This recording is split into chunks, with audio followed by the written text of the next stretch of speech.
Could a whispered word, a secret charm, or a hidden knowledge change the course of love forever? In the Middle Ages, what if the deepest affections were entangled with the darkest accusations? Step back into a time when passion met peril and devotion could be mistaken for a diabolical pact. Number 1. The Scholar and the Sorceress of Chartres. The chill seeped into Master Alaric's bones, not from the winter air that bit at his study in Chartres, but from the parchment before him. It was a fragment written in a hand he did not recognize, yet filled with symbols that sent a shiver of recognition through him. Alaric, a scholar of the cathedral school, spent his days poring over ancient texts, debating philosophy, and seeking to reconcile the wisdom of the ancients with the divine truths of the Church. His life was one of quiet contemplation until he found the girl, or rather, until the girl found him. Her name was Isolda. She did not attend his lectures, nor did she frequent the cathedral nave. Isolda lived on the fringes of the town, near the old Roman ruins, in a small cottage shrouded by overgrown vines. She was known to the villagers for her unusual eyes, the color of twilight, and her hands which moved with an almost ethereal grace when she gathered herbs from the dew-kissed fields.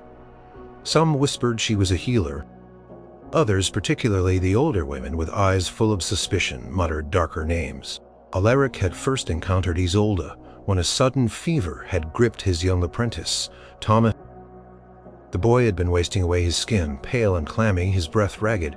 The town's barber surgeon had bled him, offered prayers, and declared the ailment beyond his earthly means. Desperate, Alaric had remembered the rumors of Isolda's strange remedies. He had gone to her, not with hope, but with a scholar's curiosity. Isolda had not welcomed him with warmth, but with a gaze that seemed to pierce through his academic robes and into the very core of his soul. She examined Thomas not with the rough prodding of the surgeon, but with a touch so gentle it seemed to coax the fever from the boy's skin. She brewed a concoction from specific roots and leaves, herbs Alaric had read about in ancient Greek texts, but never seen applied in such a way. She chatted softly, as she worked, words that were not Latin, not French, but something older, primal. Within days, Thomas began to recover. His breath steadied, the color returned to his cheeks, and a fever broke. Alaric was fascinated. His intellect, usually so disciplined, wrestled with what he had witnessed. Was it God's grace working through Isolda, or something else? He began to visit her initially under the guise of paying his respects for Thomas's recovery, but soon his visits became more frequent, driven by an unquenchable thirst for understanding. He would sit in her small, dim cottage, surrounded by drying herbs and strange earthen pots, listening as she spoke of the earth's hidden, of the moon's pull on the tides, of the whispers carried on the wind. She spoke of things that were not in Aristotle, not in Aquinas, yet seemed to hold a profound, undeniable truth. Their conversations often drifted from remedies to the nature of reality, to the unseen forces that shaped the world. Alaric found himself drawn to her unconventional wisdom, to the way she perceived the world, not through logical syllogisms, but through intuitive connection. He, who had always sought truth in dusty tomes, found himself discovering it in the quiet strength of her gaze and the simplicity of her explanations. And slowly, subtly, a different kind of connection began to form. It was a dangerous connection in 13th century. Chartres, Alaric was a man of the church, albeit a scholar. Isolda was a woman of the wiles, of the whispers of the unchurchly. Their meetings were secret, held under the cover of twilight or the thick mists that rolled in from the nearby river Eure. He would bring her rare spices from the market. She would show him the hidden spring where the water tasted of pure, cold earth. One evening, as the first stars pricked the darkening sky, Isolda told him of a vision she had seen, a crumbling wall in the cathedral that would soon collapse and cause great harm. Alaric, skeptical but intrigued, relayed her words to the master mason. The mason, a gruff man, dismissed it as nonsense. Yet Alaric, haunted by Isolda's earnestness, paid a local laborer to discreetly inspect the specific section of the wall she had described. The laborer, a superstitious man, reported cracks unseen before, small fissures that seemed to spread in the old stone. A few weeks later, after a particularly heavy rain, a section of the cathedral wall did indeed collapse. Mercifully, no one was beneath it, due to the mason having, against his better judgment, put up temporary scaffolding for repairs. Alaric had insisted upon the incident sent ripples of unease through the town. While many praised divine providence, some began to remember Isolda's earlier pronouncements, her uncanny knowing. The whispers about Isolda intensified. A child's unexplained illness. A cow that stopped giving milk. In the medieval mind, such misfortunes were often attributed to malevolent forces, to unseen hands guided by the devil. The rise of scholasticism in universities like Paris and Chartres, while promoting rational inquiry, also contributed to a more systematic understanding of heresy and witchcraft, often drawing from earlier theological works. St. Thomas Aquinas, for instance, had written extensively on angels and demons, and his work, among others, influenced how people understood the spiritual warfare between good and evil. The fragment of parchment Alaric now held in his study was a local decree, or perhaps a warning, circulated by the ecclesiastical court. It detailed the signs of witchcraft, listing practices that sounded eerily similar to Isolda's methods. It spoke of divination, of charming, of using herbs not for God's glory, but for diabolical ends. It warned against those who, through illicit arts, claimed to know hidden things or to influence the weather. The decree specifically cited passages from the Decretum Gratiani, an influential collection of canon law from the 12th century, which touched upon magical practices and their condemnation by the Church. The weight of the parchment felt heavier than stone in Alaric's hand. He knew the peril Isolda faced. He knew the Malleus Maleficarum, the witch's hammer, though not yet officially published.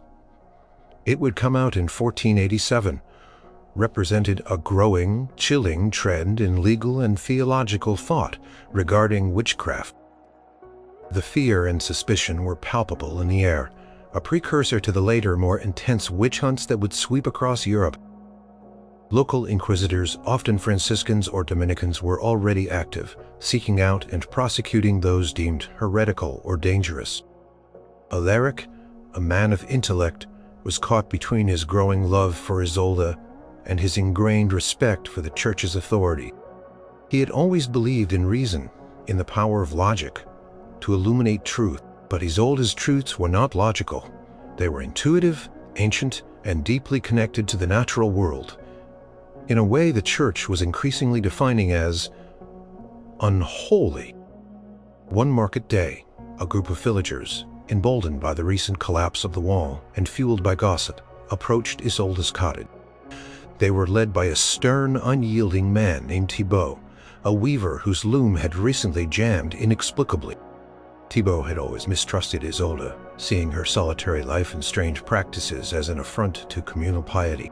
He accused her loudly, publicly, of causing his loom's malfunction, of cursing his thread, of being a witch.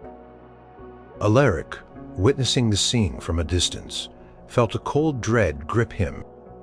He saw the glint of fear in Isolda's eyes, but also a quiet defiance. She did not cower. She simply stood observing them as if they were a fleeting storm. The villagers, however, were agitated. They began to throw stones, small at first, then larger.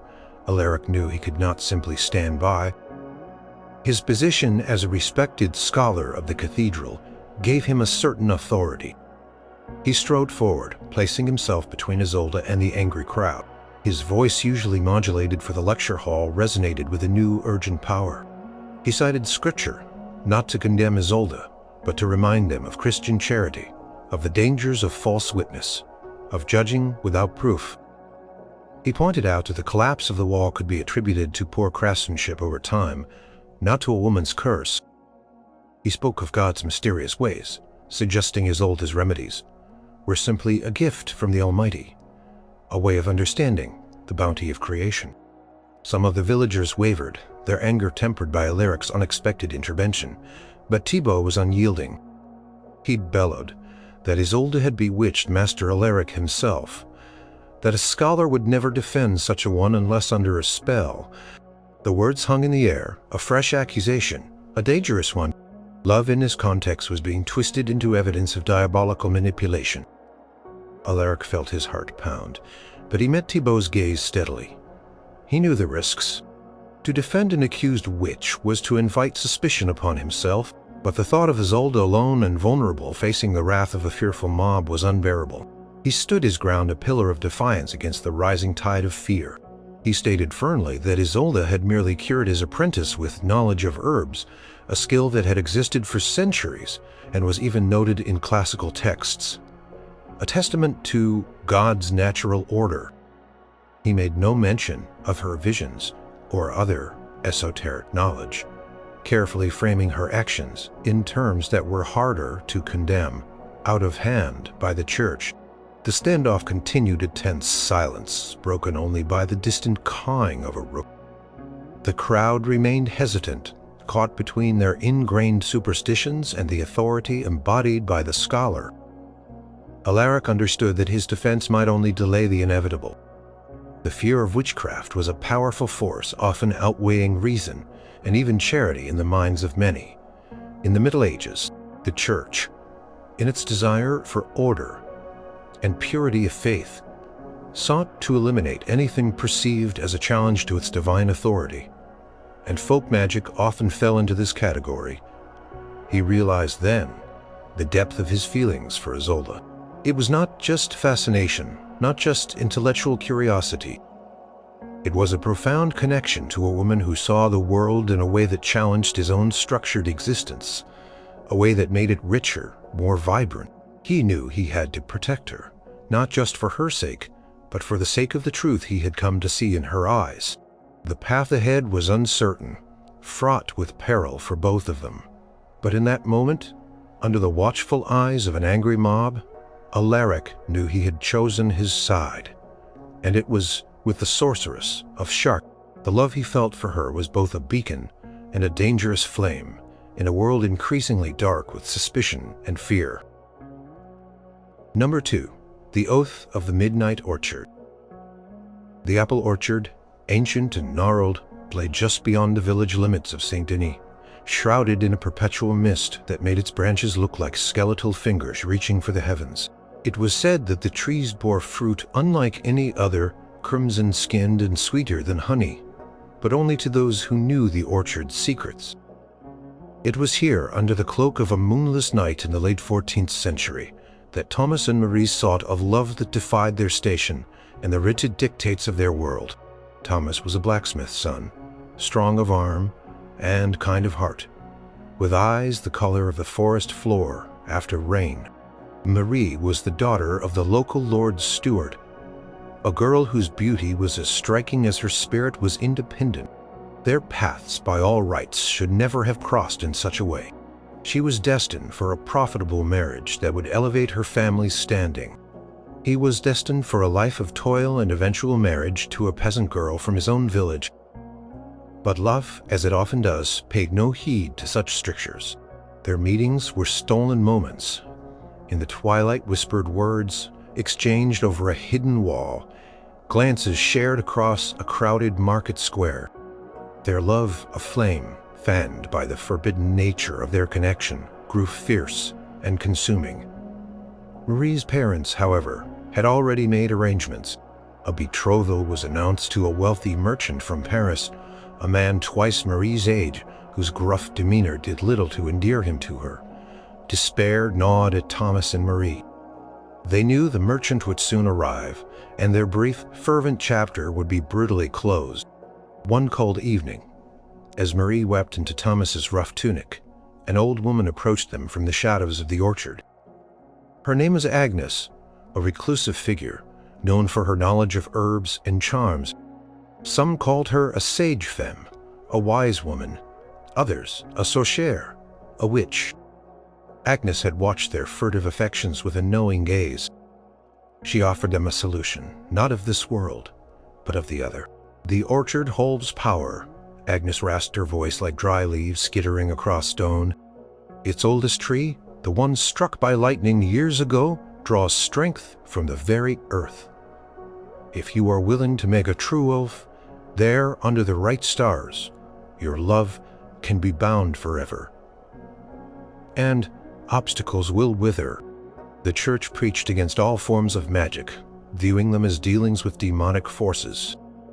The belief in pacts with the devil was gaining ground in theological treatises of the time, building on the works of thinkers like Duns Scotus and William of Ockham, who emphasized God's absolute power and the potential for human beings to fall into sin through forbidden knowledge.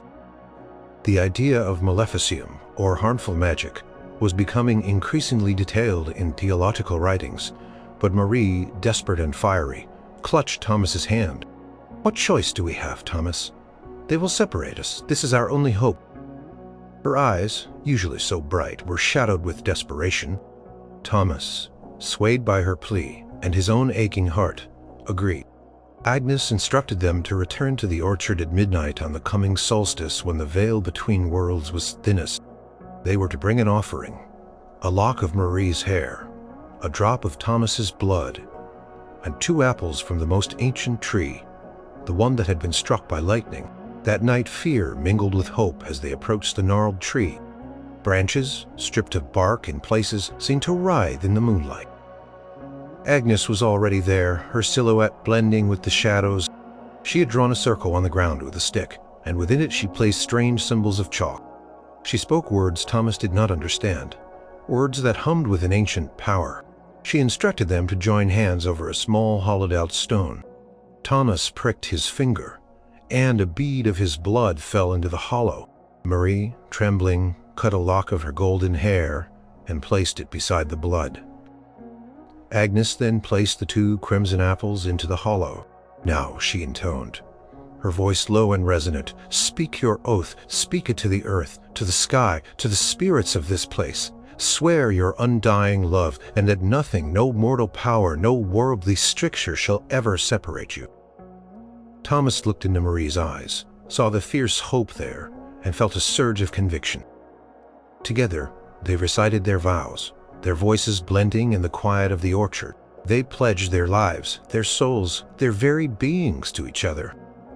As they spoke, Agnes sprinkled a handful of dried herbs over the apples, and blood in a faint, sweet smoke rose from the hollowed stone. It smelled of earth and something unidentifiable, both ancient and fresh. They left the orchard that night feeling a strange mixture of exhilaration and unease. The oath was made. What would it bring? The next 3 weeks were tense. The merchant arrived from Paris, a portly man with a booming laugh and an eye for profit. Presented Marie with rich silks and a heavy silver necklace. Marie accepted them with a polite, distant grace that infuriated her father. She seemed to withdraw her usual lively spirit, replaced by a quiet, almost ethereal detachment. Her parents began to notice her unusual paleness, her sudden aversion to the merchant's presence, and her tendency to stare into space, as if listening to distant whispers. They worried for her health and whispered among themselves about her strange behavior. One day, the merchant, impatient with Marie's coldness, raised his voice, demanding she show him proper respect. As his words hung in the air, a sudden violent shiver ran through Marie. She swayed, her eyes rolling back in her head, and she collapsed. Her fall was so sudden that the merchant, standing nearby, stumbled backwards, tripping over a rug. He hit his head on the stone hearth and lay still. Chaos erupted. Servants rushed in. The merchant was gravely injured, his skull cracked. The family physician, a nervous man, declared the merchant's condition dire. Marie awoke hours later, disoriented. When told what had happened, she looked at her parents with a chillingly calm expression. She did not seem distressed or even surprised. Her mother, a pious woman, crossed herself. "It is as if she's bewitched," she whispered to her husband, recalling the strange pallor, the distant gaze, the very moment the merchant fell. Word of the incident spread like wildfire through the village. The merchant, though gravely injured, eventually recovered, but he broke off the engagement, convinced that Marie was cursed, or worse, that she had some evil influence. He muttered about her unnatural coldness and eyes that looked through you. The suspicion of witchcraft began to cling to Marie like a shroud. People remembered the whispers about Agnes, the old woman in the orchard. They recalled Thomas and Marie's secret meetings, concept of love spells and enchantments was present in medieval thought, often detailed as a form of illicit magic, particularly in the later Middle Ages as the concept of witchcraft became more systematized. Treatises on penitentials and confession, manuals like those used by confessors, often included questions about charms and potembole tilters, condemning their use as sinful and potentially demonic. Church's view was that love should be divine or sanctioned by God, not compelled by artificial means. Marie's family, once proud, now faced ostracization. Her father, a man of some influence, was forced to defend his daughter against the growing accusations. He argued that it was an accident, a tragic coincidence, a consequence of Marie's delicate health. But the villagers, steeped in superstition, found it hard to believe. They spoke of the strange aura around Marie, of the way her eyes seemed to hold ancient secrets. Thomas, witnessing Marie's increasing isolation, felt a crushing weight of guilt. Had their desperate oath truly brought about this misfortune? Had they, in seeking a love beyond worldly bounds, dabbled in forces they could not comprehend? He knew he must protect her, but how could he fight against an accusation that seemed to be fueled by an unseen hand? He returned to the orchard alone, seeking Agnes, but the old woman was gone. Her small dwelling was empty, her hearth cold. Only the gnarled apple tree, its dark branches stretching towards the sky, remained. It seemed to watch him, its ancient roots holding the secret of the midnight oath, a secret that had granted them their love, but perhaps demanded a terrible price. The love they had sworn under the moonlight had indeed bound them, but it had also set them apart, marking them in a world that feared what it could not understand. Their bond, once a source of joy, now felt like a shared curse, a testament to a desperate gamble that had yielded not only love, but also an inescapable shadow of suspicion. Number 3. Alaric and the Shadow Weaver. The village of Ravenswood clung to the edge of the Black Forest, a place of ancient trees and deep, murmuring secrets. In the heart of this shadowed land, in the early 12th century, lived Alaric. She was not a reclusive old woman, but a young woman, perhaps in her late 20s, with hair the color of midnight and eyes that saw more than most. Alaric was a shadow weaver, not in the sense of casting illusions, but in her ability to perceive and manipulate the subtle energies that flowed through the natural world. Energies that many called magic. Her gift was inherited, passed down for generations of women who lived on the edge of society, tending to the sick, divining the lost, and sometimes for a price, weaving little charms of protection or prosperity. Alaric had mastered the art of drawing the sun's warmth into a knot of wool to ease winter chills, or whispering a path to the lost in the rustling leaves. She was careful always to frame her work as natural healing, as folk wisdom, so as not to draw the attention of the Church, which viewed such practices with increasing suspicion. Canon law, even in this relatively early period, condemned divination and sorcery as sinful deviations from divine will. The Canon Episcopi, an early medieval text, described beliefs in night-riding women as illusions created by the devil, though it condemned the belief in these figures rather than the figures themselves, as real witches. However, over time, these beliefs would evolve into more concrete accusations. Alaric had chosen a solitary life, her small cottage set apart from the village, her only companions, the forest creatures and the whispering wind. She had accepted her path, accepting that love in the conventional sense would likely elude her. Who would dare to court a woman whispered to be touched by the unseen? Then came Ronan. He was a new arrival to Ravenswood, a stonemason from the northern reaches, sent to help repair the old chapel's crumbling bell tower. Ronan was different. His eyes, the color of a stormy sky, held a gentle curiosity. He was a man of the earth, his hands calloused from honest labor, but his mind was open, unbound by the local superstitions that gripped many villagers. He first sought out Alaric after a minor accident left his hand badly bruised and swollen. The local healer, an old woman named Greta, was away. Someone, perhaps out of desperation, suggested Ilara. Ronan went, not with fear, but with a practical need. Alara treated his hand with a poultice of crushed comfrey and a whispered incantation. She did not speak of healing spells, but of coaxing the bruise from the flesh, of helping the bone to knit itself back together. Ronan felt a warmth spread through his hand, a soothing sensation that lessened the pain almost immediately. Within days, the swelling receded and his hand was nearly as good as new. Intrigued, Ronan began to visit Alara's cottage, not for healing, but for conversation. He spoke of the mountains, of the way stone spoke to him, of the patterns in the granite. Ilara, in turn, shared her observations of the forest, the language of the birds, the hidden springs that never froze. They found a common ground in their unique perceptions of the world, a shared reverence for the hidden workings of nature. Ronan saw Alara not as a witch, but as a woman deeply attuned to the rhythms of the earth, a skilled herbalist, a wise woman. He saw her kindness, her gentle humor, and the quiet strength that shone in her eyes. And Alara, for the first time in her life, felt truly seen, truly understood. Ronan did not fear her gift. He respected it, even admired. Their love grew a slow, quiet bloom in the shadowed forest.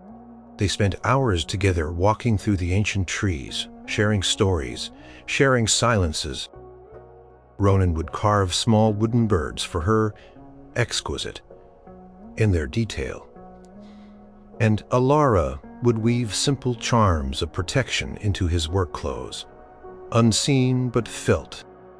Their love was a sanctuary, a secret garden hidden from the fearful gaze of the world. But secrets, particularly in a small medieval village, rarely remained hidden for long. The local priest, Father Bernard, a man of stern piety, had always viewed Alara with suspicion. Her refusal to attend Mass regularly, her solitary life, and the strange efficacy of her remedies were all red flags in his mind. He preached often about the dangers of idolatry and sorcery, drawing on established theological condemnations that viewed any power outside of God's direct grace as demonic. He often referenced texts like Augustine's City of God, which cautioned against the use of demonic arts and magic. When Ronan and Alara's affection became evident, seen in Ronan's lingering visits to her cottage, in their shared smiles at the market, Father Bernard's suspicion turned to righteous anger. He saw Ronan, a good, hard-working man, being led astray, perhaps even bewitched, by Alara's dark influence. He recalled stories of women who ensnared men with charms and love potions, a common trope in medieval folklore, and legal accusations related to witchcraft.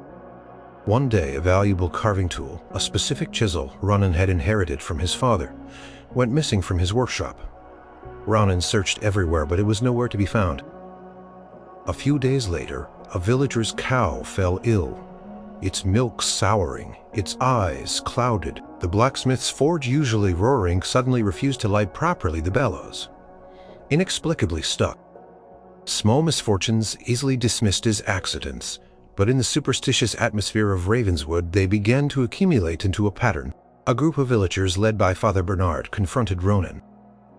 "The misfortunes began when you started frequenting that woman's cottage," Father Bernard declared, his voice ringing with conviction. "She has bewitched you, Ronan, and she has cursed our village."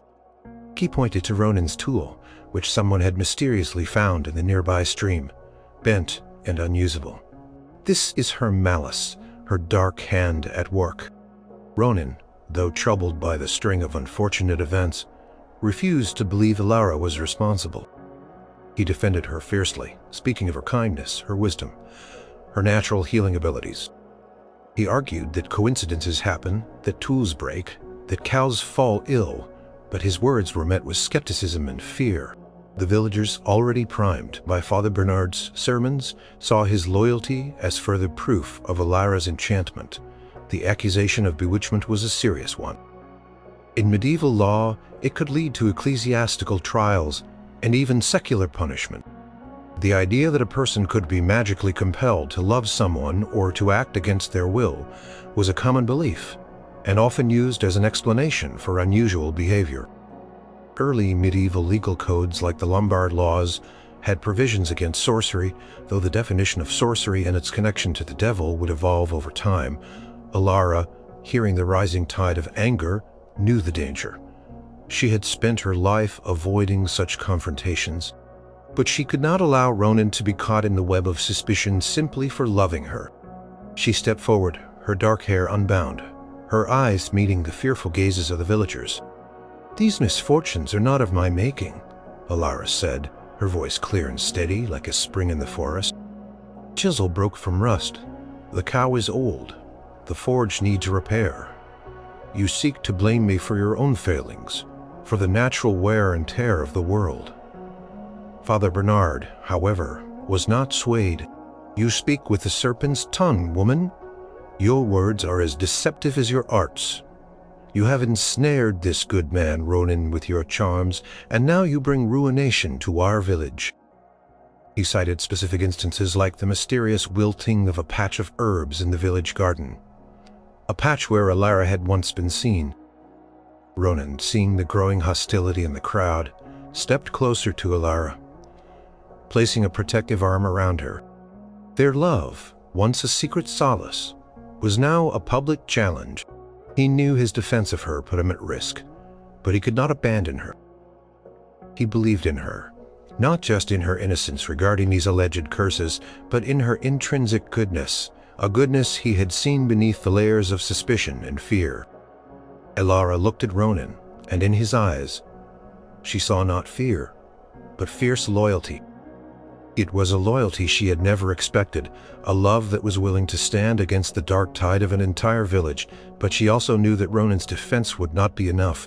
The shadow of suspicion was too deep, the fear too strong. She was a woman of the wilds, a shadow weaver, and in this world, her love, no matter how pure, was seen as a dangerous, unholy thing. The ancient whispers of the forest had given her power, but that very power now threatened to consume the one person she had ever truly loved. The path ahead was fraught with peril, for their love, now exposed, was a direct affront to the rigid beliefs and fears of their medieval world. Number 4. The Bewitched Knight of Aragon. The court of King Peter II of Aragon in the late 12th century was a place of chivalry, political alliances, and occasional dark whispers. Sir Gareth, a knight renowned for his prowess in battle and his unyielding devotion to his liege, was considered a paragon of Christian virtue.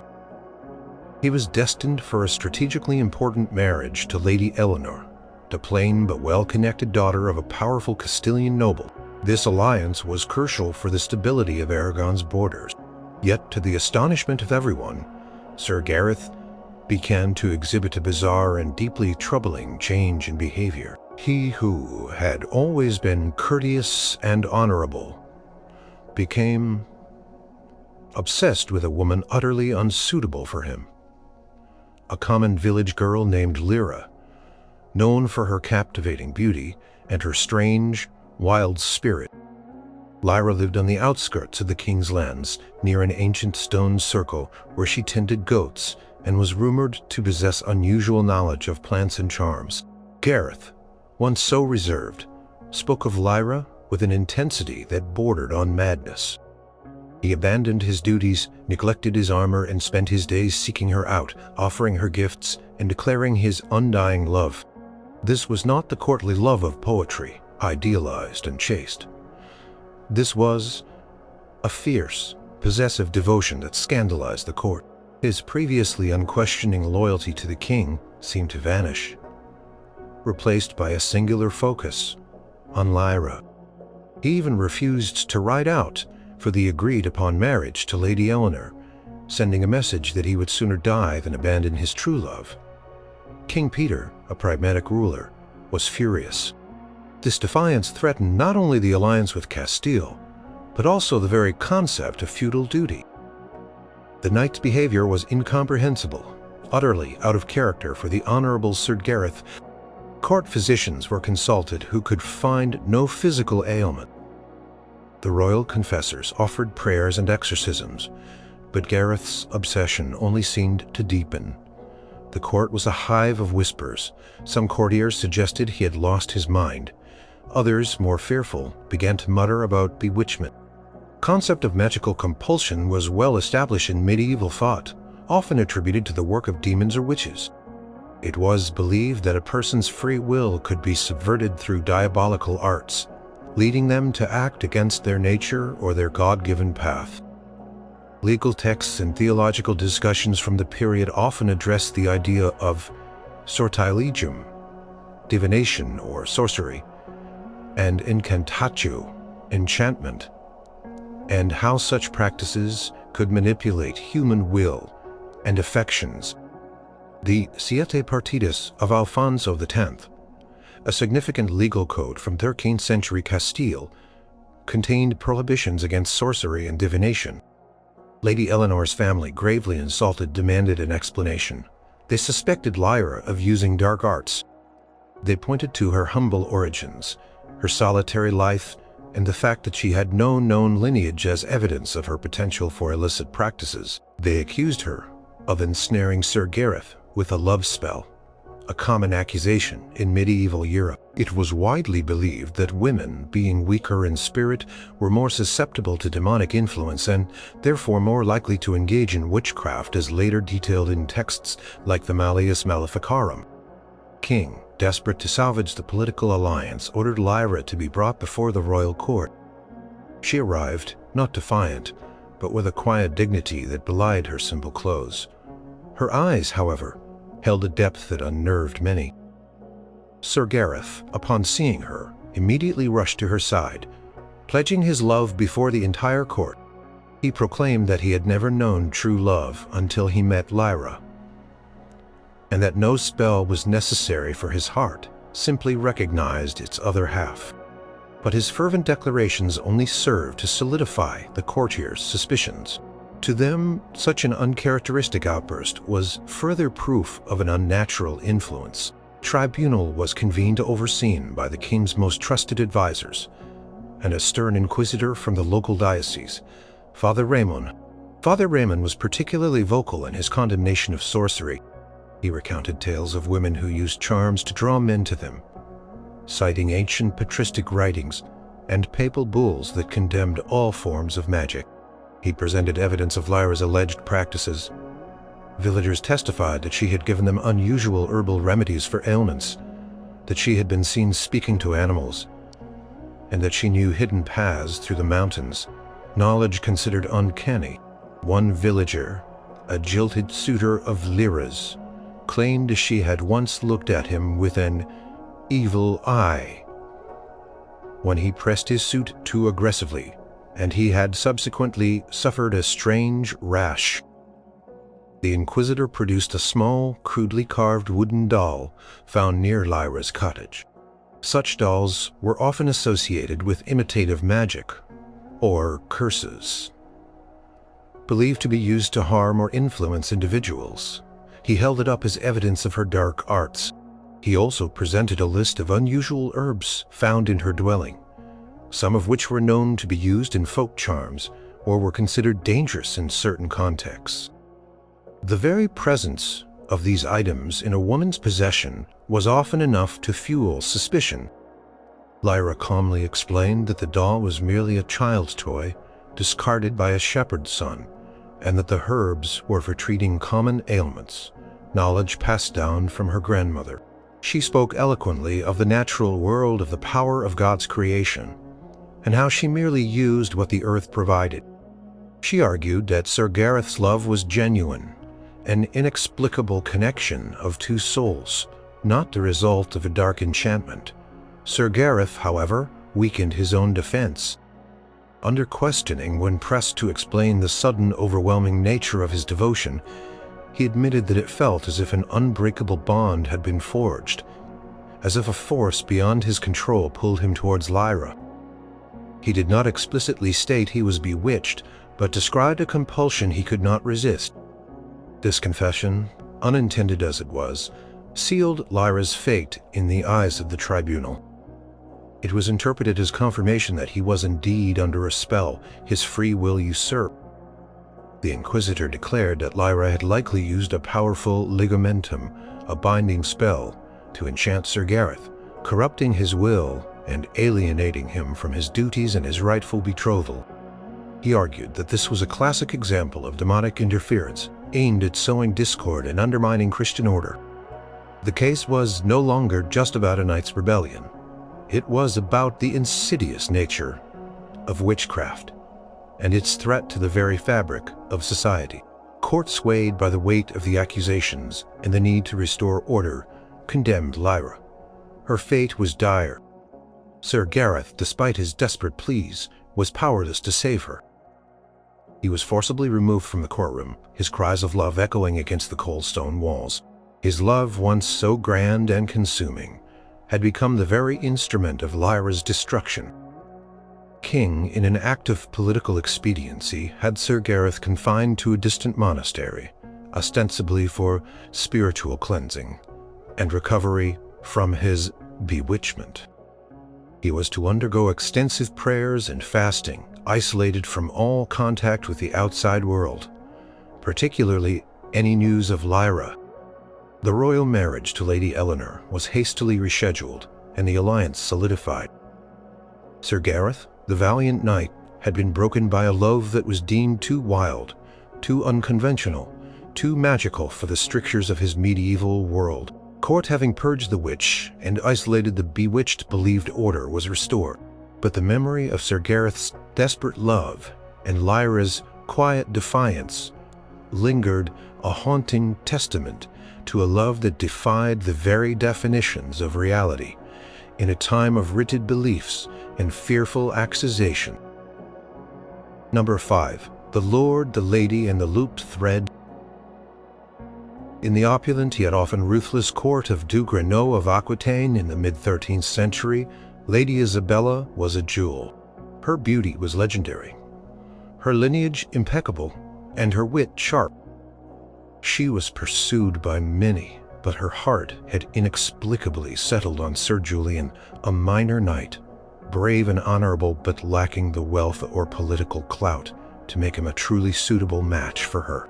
Her family, particularly her stern and ambitious mother, Lady Genevieve, saw this attachment as a grave impediment to their dynastic ambitions.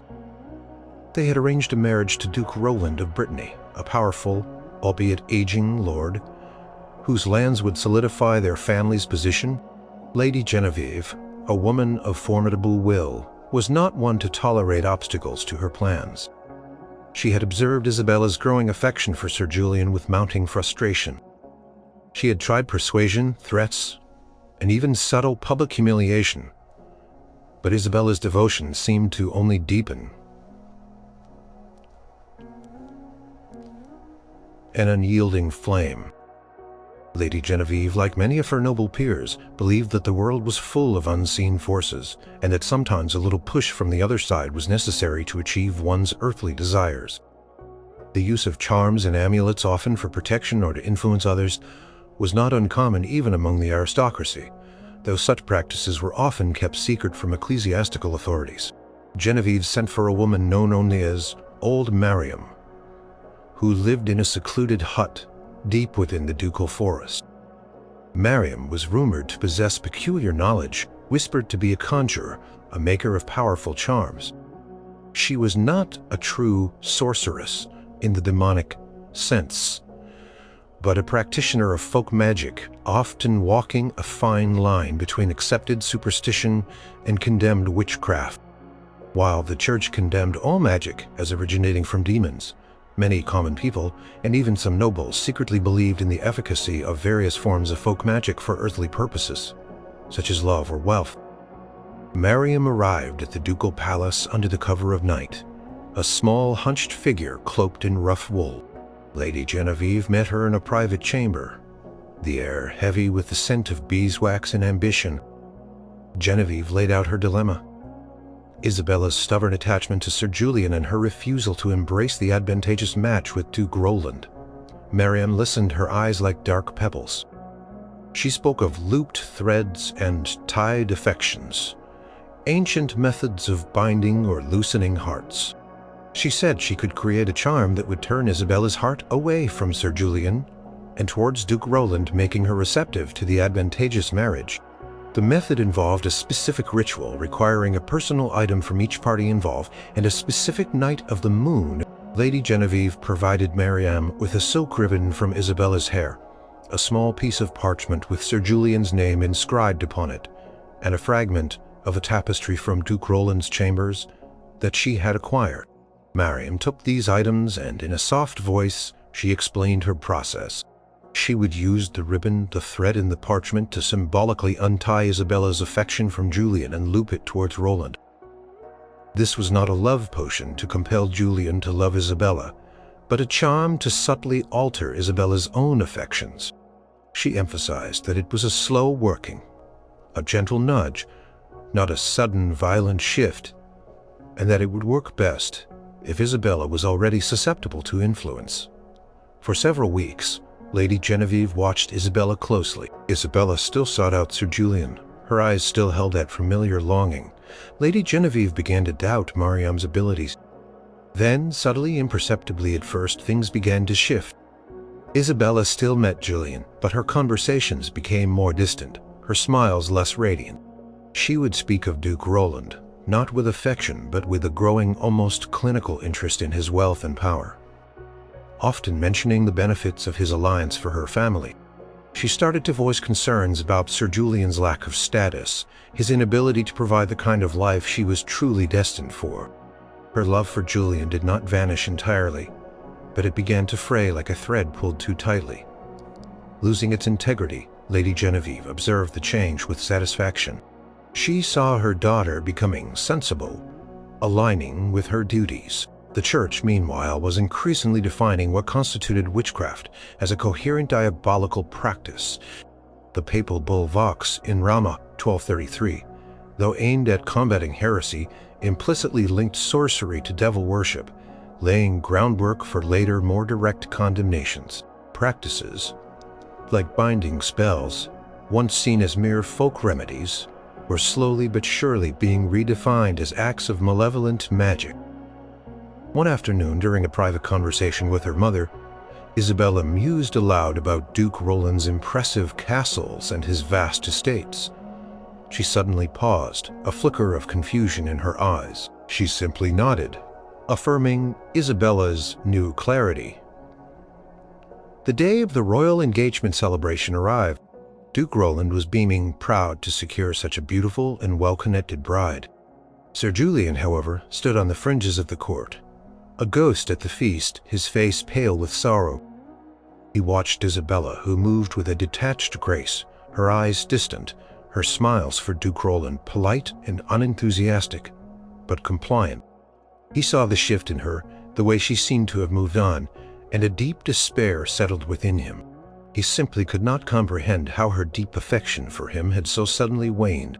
He knew of the whispers, the talk of love charms and binding spells used by cunning women, but he refused to believe Isabella would ever resort to such methods. Yet, unbeknownst to him, the rumor of Mariam's involvement had begun to spread, not among the common folk, but among a few sharp-eyed courtiers who had witnessed Mariam's discreet visit to the palace.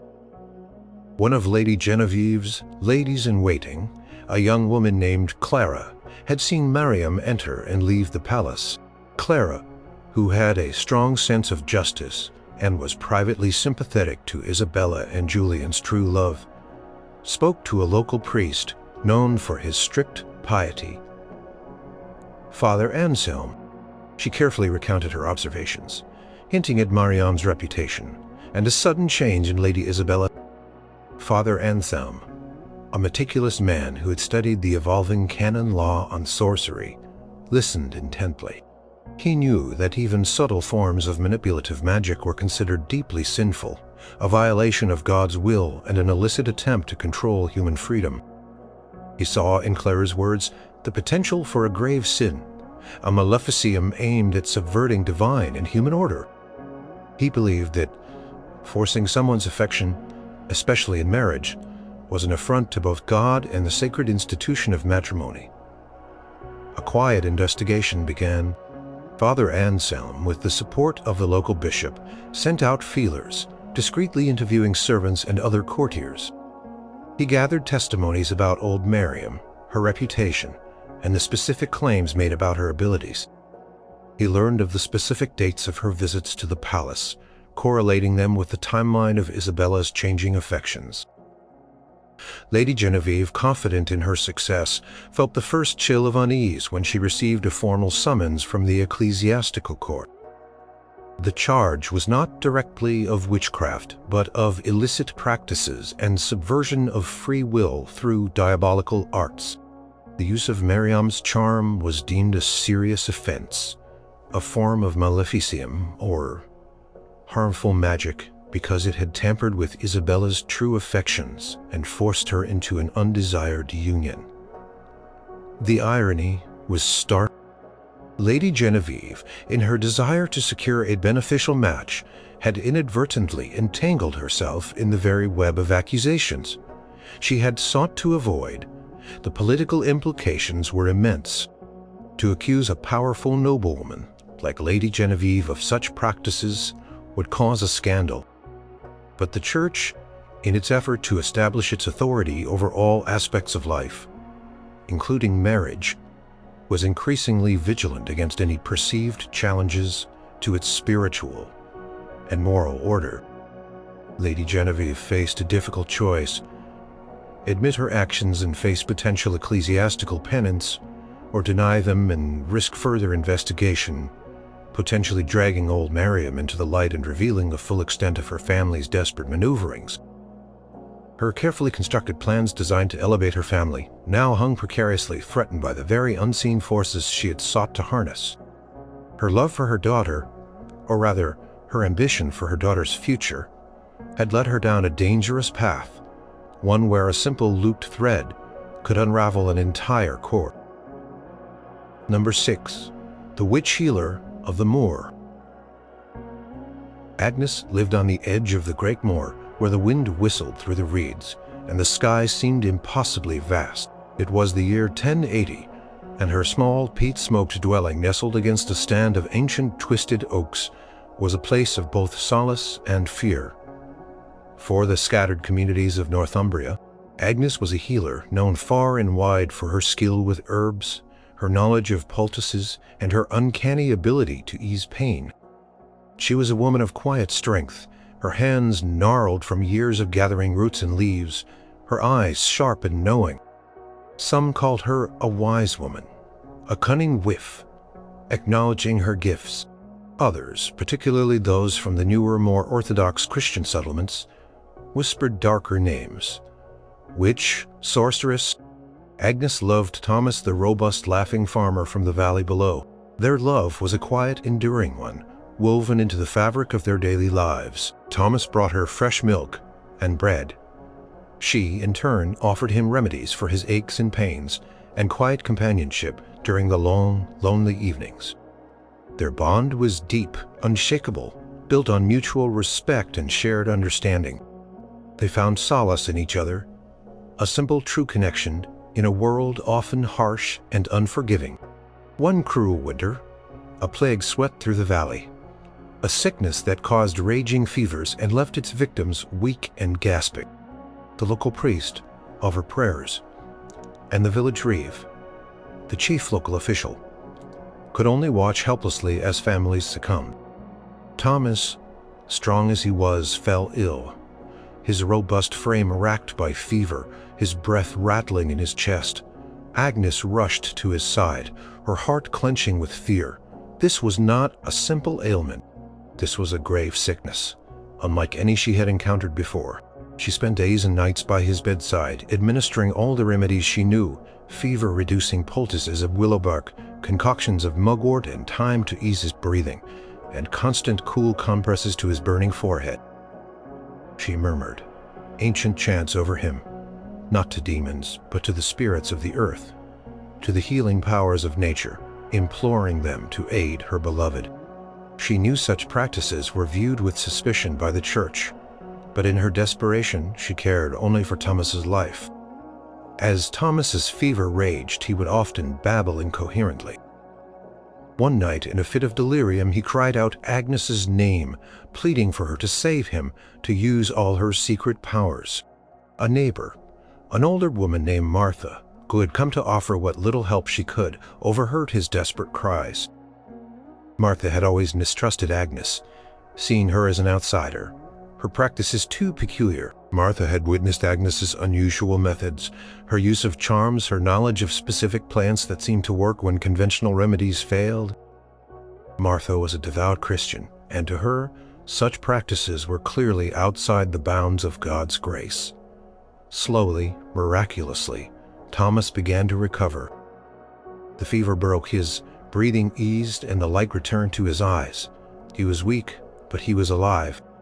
His survival, when so many others had perished, was a source of both wonder and suspicion in the valley.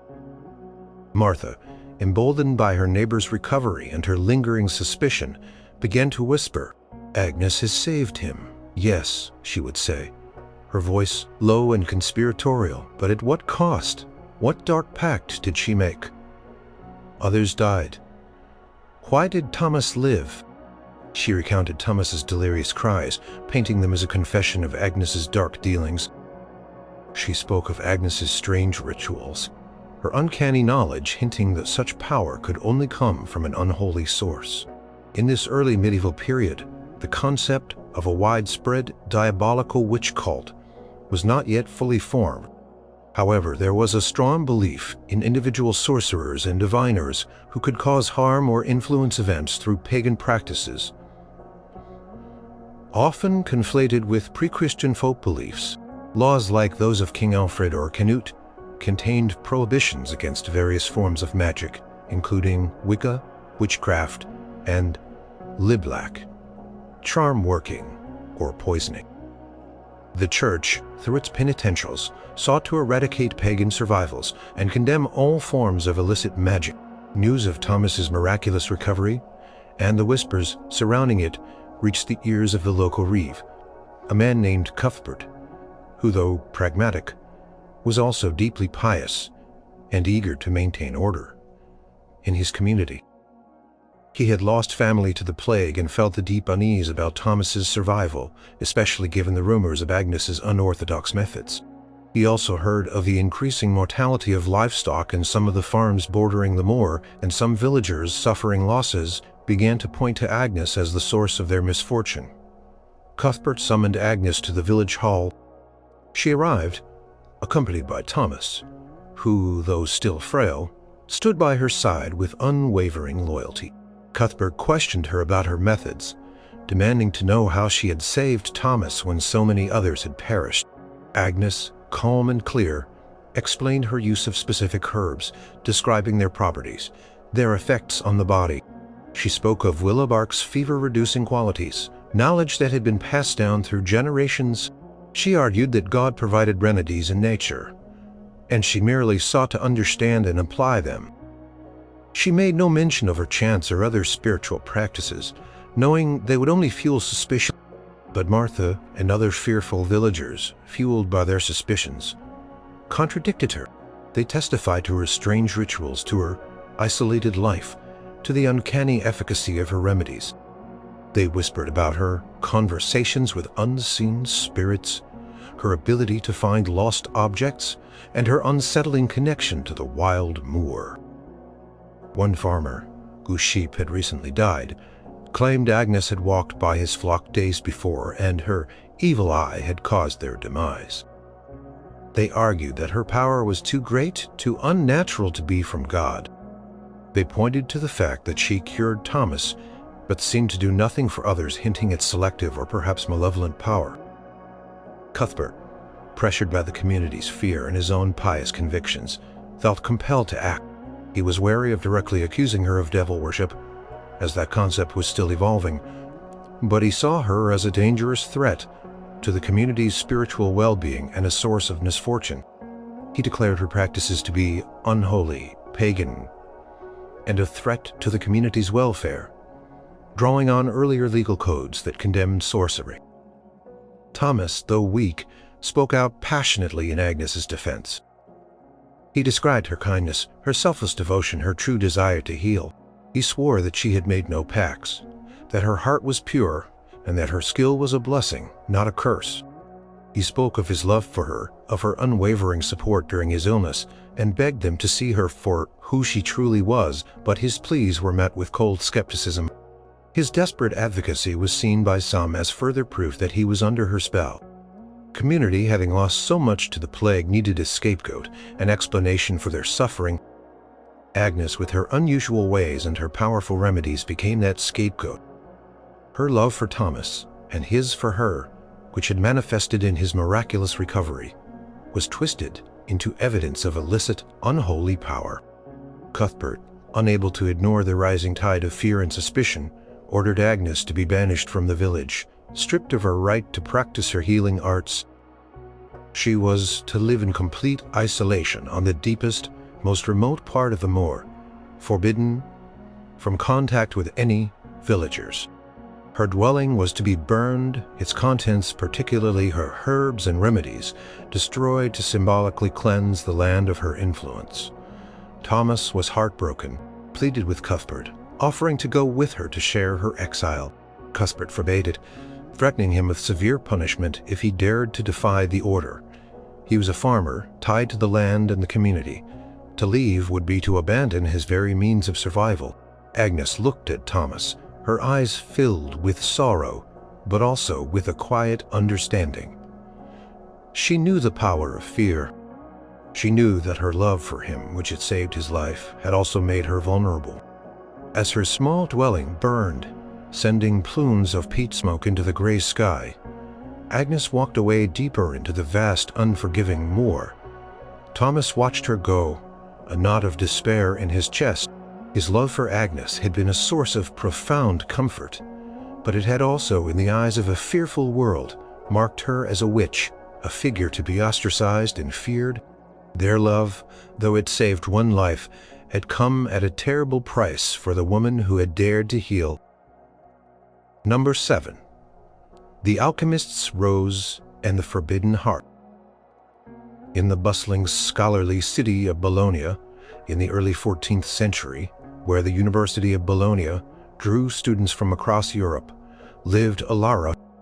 She was not a student nor a scholar, but the daughter of Master Alvis, a renowned alchemist. Master Alvis was a man obsessed with transmuting base metals into gold, and less publicly with the search for the elixir of life. He worked in a hidden laboratory beneath their modest house, filled with bubbling retorts, glowing furnaces, and the strange metallic scent of his experiments. Alchemy at this time occupied a peculiar space, often seen as a legitimate, if esoteric, pursuit of natural philosophy by some, yet viewed with suspicion by the Church, especially when it veered into attempts to create life or to manipulate spirits for forbidden knowledge.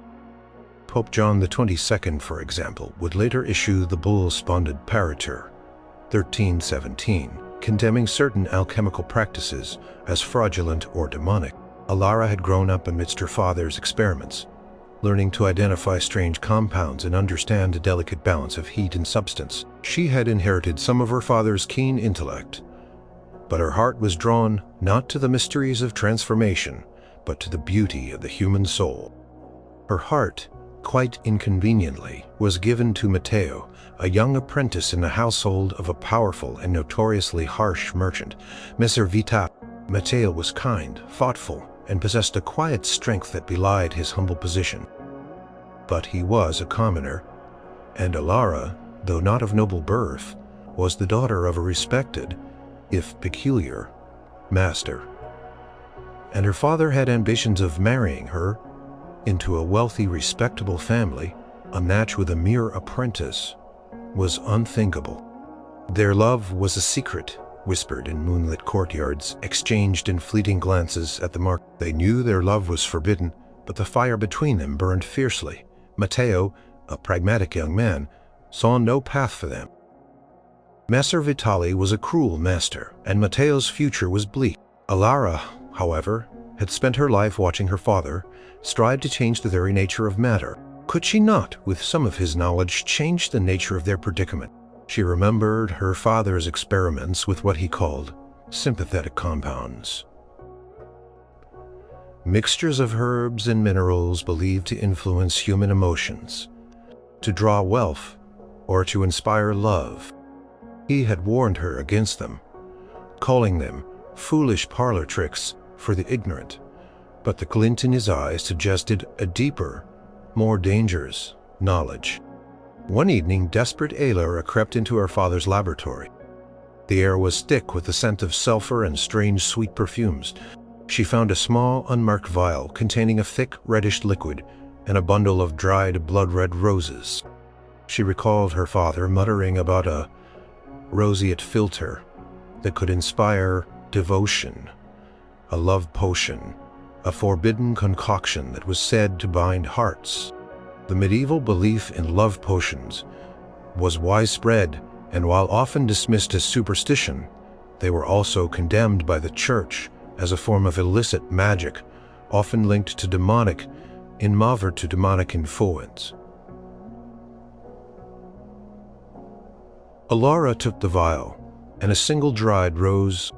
Her plan was simple. She would slip a few drops of the liquid into Messer Vitel's wine, hoping it would soften his heart, make him more amenable, perhaps even cause him to release Matteo from his oppressive apprenticeship.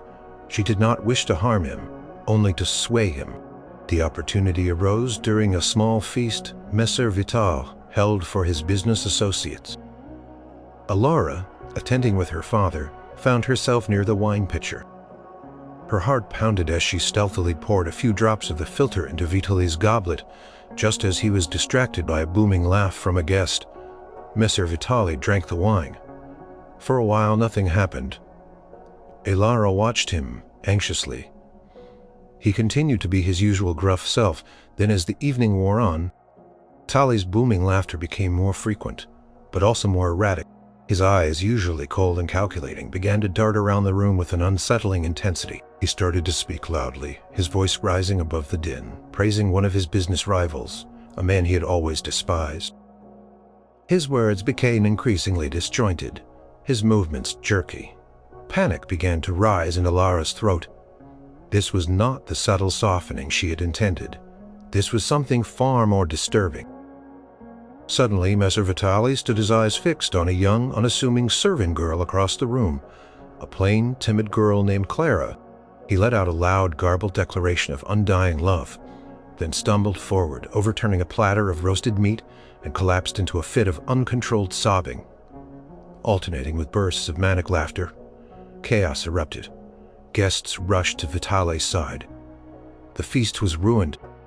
The physician was summoned, but he was baffled by Vitali's erratic behavior, declaring it a strange madness or a humoral imbalance.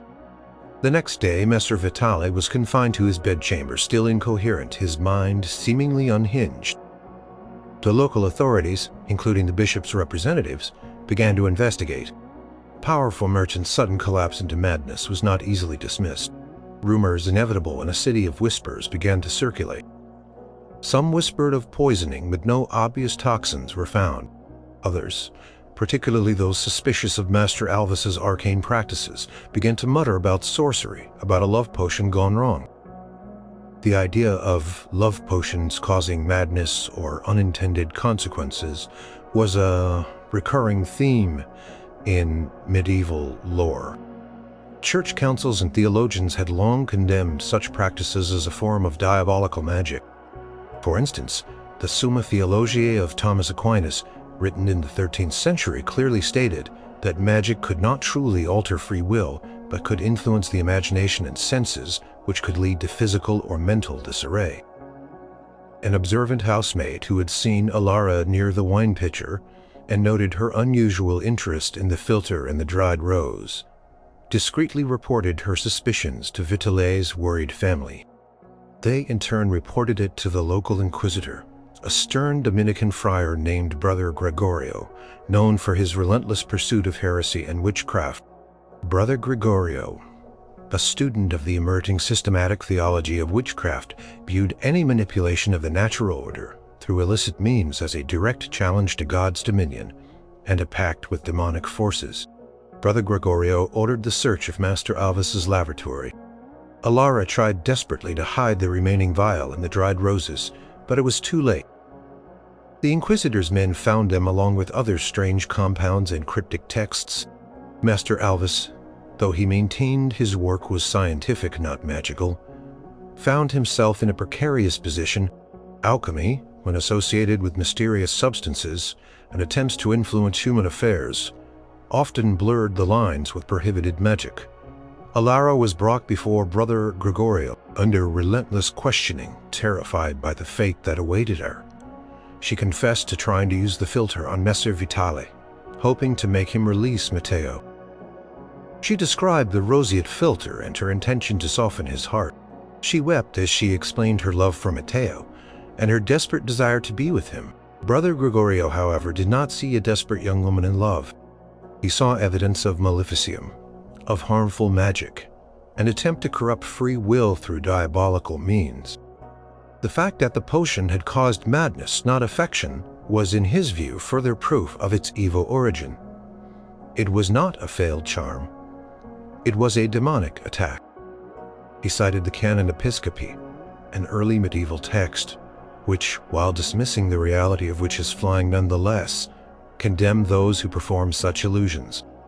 More recent theological writings, however, were increasingly taking a harder line, attributing such effects to genuine demonic intervention. Master Alvis, horrified by his daughter's actions and fearing for his own life, tried to defend her, explaining that the filter was an unstable alchemical compound, not a magical one, and that its effects were unpredictable, not diabolical. But his explanations only served to cast further suspicion on his own work. Matteo, hearing of Alara's confession and the terrible consequences, was heartbroken. He loved Alara, but he was also terrified. His beloved had dabbled in forbidden arts, and her love for him had led to a disaster that threatened to consume them both. He watched helplessly as Alara was taken away, accused of witchcraft. Her desperate act of love, meant to pave a path for their union, had instead ensnared her in the chilling grip of suspicion and accusation, a testament to the perilous line between science, superstition, and the pursuit of a forbidden heart in the Middle Ages.